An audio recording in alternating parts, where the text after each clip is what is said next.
Livre de Ruth, texte de la Bible catholique Crampon, enregistrement par mission-web.com. Chapitre 1. Au temps où les juges gouvernaient, il y eut une famine dans le pays. Un homme de Bethléem de Juda s'en alla, avec sa femme et ses 2 fils, séjourner dans les champs de Moab. Le nom de cet homme était Élimélec, le nom de sa femme était Noémie, et les noms de ses 2 fils étaient Mahalon et Kélion. Ils étaient Éphratéens, de Bethléem de Juda. Ils allèrent aux champs de Moab et s'y établirent.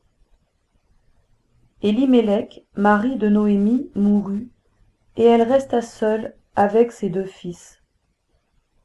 Ils prirent des femmes moabites, dont l'une se nommait Orpha et l'autre se nommait Ruth, et ils demeurèrent là environ 10 ans.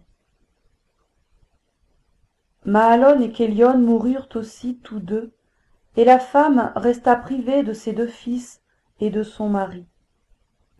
Alors, s'étant levée, elle et ses belles-filles, elle quitta les champs de Moab, car elle avait appris dans la campagne de Moab que le Seigneur avait visité son peuple et lui avait donné du pain. Elle sortit donc du lieu où elle s'était établie avec ses 2 belles-filles, et elles se mirent en route pour retourner au pays de Juda. Noémie dit à ses 2 belles-filles, « Allez, retournez chacune dans la maison de votre mère. Que le Seigneur use de bonté envers vous, comme vous l'avez fait envers ceux qui sont morts et envers moi. Que le Seigneur vous fasse trouver à chacune du repos dans la maison d'un époux. » Et elle les baisa. Elles élevèrent la voix et pleurèrent, et elles lui dirent, « Non, nous retournons avec toi vers ton peuple. » Noémie dit, « Retournez, mes filles, pourquoi viendriez-vous avec moi? Ai-je encore dans mon sein des fils qui puissent devenir vos maris? Retournez, mes filles, allez, je suis trop âgée pour me remarier. Et quand je dirai j'ai de l'espérance, quand je serai cette nuit même à un mari et que j'enfanterai des fils, attendriez-vous pour cela jusqu'à ce qu'ils fussent grands? Vous abstiendriez-vous pour cela de vous remarier? Non, mes filles, il m'est très amer à cause de vous que la main du Seigneur se soit appesantie sur moi. » Et élevant la voix, elles pleurèrent encore. Puis Orpha baisa sa belle-mère, mais Ruth s'attacha à elle. Noémie dit à Ruth, « Voici que ta belle-sœur s'en est retournée vers son peuple et vers son Dieu. Retourne avec ta belle-sœur. » Ruth répondit, « Ne me presse pas de te laisser en m'en retournant loin de toi. Où tu iras, j'irai. Où tu demeureras, je demeurerai. Ton peuple sera mon peuple, et ton Dieu sera mon Dieu. Où tu mourras, je mourrai, et j'y serai enseveli. Que le Seigneur me traite dans toute sa rigueur, si autre chose que la mort me sépare de toi. » Voyant que Ruth était décidée à l'accompagner, Noémie cessa ses instances.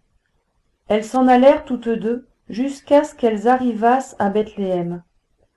Lorsqu'elles entrèrent dans Bethléem, toute la ville fut émue à cause d'elles, et les femmes disaient, « Est-ce Noémie ?» Elle leur dit, « Ne m'appelez pas Noémie, appelez-moi Mara, car le Tout-Puissant m'a remplie d'amertume. Je m'en suis allée les mains pleines, et le Seigneur me ramène les mains vides.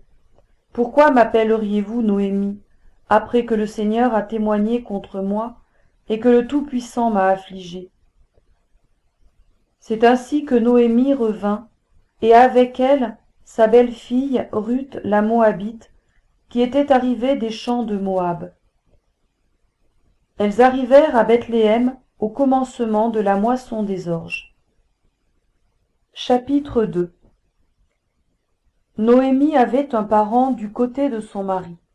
C'était un homme puissant et riche, de la famille d'Élimélec, et son nom était Boz.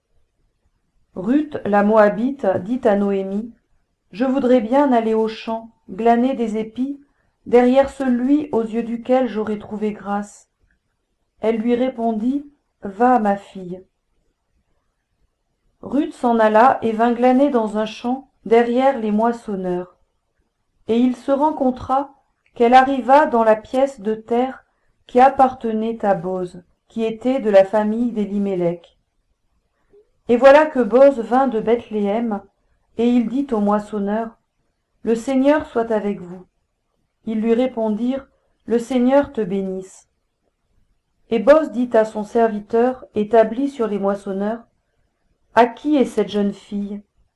Le serviteur établi sur les moissonneurs répondit, c'est une jeune Moabite qui est revenue avec Noémie des champs de Moab. Elle nous a dit, laissez-moi glaner et ramasser des épis entre les gerbes, derrière les moissonneurs. Et depuis ce matin qu'elle est arrivée, jusqu'à présent, elle a été debout, et ce repos qu'elle prend dans la maison est court. Boz dit à Ruth, écoute ma fille, ne va pas glaner dans un autre champ, ne t'éloigne pas d'ici, et reste ainsi avec mes servantes. Regarde le champ que l'on moissonnera, et va derrière elle. N'ai-je pas défendu aux serviteurs de te toucher? Et quand tu auras soif, tu iras aux cruches, et tu boiras de ce que les serviteurs auront puisé. Alors, tombant sur sa face, elle se prosterna contre terre et lui dit, comment ai-je trouvé grâce à tes yeux, pour que tu t'intéresses à moi qui suis une étrangère? Boz lui répondit, on m'a rapporté tout ce que tu as fait pour ta belle-mère après la mort de ton mari, et comment tu as quitté ton père et ta mère, et le pays de ta naissance, et tu es venu vers un peuple que tu ne connaissais pas auparavant. Que le Seigneur te rende ce que tu as fait, et que la récompense soit pleine de la part du Seigneur, le Dieu d'Israël, sous les ailes duquel tu es venu te réfugier. Et elle dit, ô que je trouve grâce à tes yeux, mon Seigneur, car tu m'as consolée, et tu as parlé au cœur de ta servante, bien que je ne sois même pas comme l'une de tes servantes. Au moment du repas, Boz dit à Ruth, approche, mange du pain, et trempe ton morceau dans le vinaigre. Elle s'assit à côté des moissonneurs. Boz lui donna du grain rôti, elle mangea et se rassasia, et elle garda le reste. Ensuite, elle se leva pour glaner. Et Boz donna cet ordre à ses serviteurs. Qu'elle glane aussi entre les gerbes, et ne lui faites pas de honte. Et même, vous tirerez pour elle quelques épis des javelles que vous laisserez par terre, afin qu'elle les ramasse, et vous ne lui ferez point de reproche. Elle glana dans le champ jusqu'au soir, et elle bâtit ce qu'elle avait glané. Il y eut environ 1 épha d'orge. Elle l'emporta et revint à la ville, et sa belle-mère vit ce qu'elle avait glané. Elle tira aussi ce qu'elle avait gardé de reste après son repas et le lui donna. Sa belle-mère lui dit, où as-tu glané aujourd'hui, et où as-tu travaillé? Béni soit celui qui s'est intéressé à toi. Et Ruth fit connaître à sa belle-mère chez qui elle avait travaillé, en disant, l'homme chez qui j'ai travaillé aujourd'hui s'appelle Boz. Noémie dit à sa belle-fille, qu'il soit béni du Seigneur, de ce qu'il n'a pas cessé d'être miséricordieux envers les vivants, aussi bien qu'envers ceux qui sont morts. Noémie lui dit encore, cet homme est pour nous un proche parent, et l'un de ceux qui ont sur nous droit de rachat. Ruth, la Moabite, dit, il m'a dit encore, reste avec mes serviteurs jusqu'à ce qu'ils aient achevé toute ma moisson. Et Noémie dit à Ruth, sa belle-fille, il est bon, ma fille, que tu sortes avec ses servantes, afin qu'on ne te maltraite pas dans un autre champ. Elle resta donc avec les servantes de Boz pour glaner, jusqu'à la fin de la moisson des orges et de la moisson du froment, et elle demeurait avec sa belle-mère. Chapitre 3. Noémie, sa belle-mère, lui dit, « Ma fille, je veux te chercher un lieu de repos où tu sois heureuse. » Et maintenant, Boz, avec les servantes duquel tu as été, n'est-il pas notre parent? Voici qu'il doit vanner cette nuit l'orge qui est dans l'air. Lave-toi et oins-toi, mets tes plus beaux vêtements, et descends vers l'air. Ne te laisse pas apercevoir de lui jusqu'à ce qu'il ait achevé de manger et de boire. Et quand il ira se coucher, observe le lieu où il se couche, puis entre, soulève la couverture de ses pieds, et couche-toi. Lui-même te dira ce que tu as à faire. Elle lui répondit, je ferai tout ce que tu me dis. Elle descendit dans l'air et fit tout ce que lui avait ordonné sa belle-mère. Boz mangea et but, et son cœur fut joyeux. Il alla se coucher à l'extrémité du tas de gerbes. Alors Ruth s'approcha doucement, découvrit ses pieds et se coucha. Au milieu de la nuit, cet homme eut une frayeur. Il se pencha, et voici qu'une femme était couchée à ses pieds. Il dit, qui es-tu? Elle répondit, je suis Ruth, ta servante. Étends sur ta servante le pan de ton manteau, car tu as droit de rachat. Il dit, béni sois-tu du Seigneur, ma fille. Ton dernier amour surpasse le premier, car tu n'as pas recherché des jeunes gens, pauvres ou riches. Maintenant, ma fille, ne crains point, tout ce que tu diras, je le ferai pour toi, car tout le peuple de Bethléem sait que tu es une femme vertueuse. Maintenant, c'est en vérité que j'ai un droit de rachat, mais il y en a un autre plus proche que moi. Passe ici la nuit, et demain, s'il veut te racheter, c'est bien, qu'il te rachète. Mais s'il ne veut pas te racheter, je te rachèterai, moi. Le Seigneur est vivant, reste couché jusqu'au matin.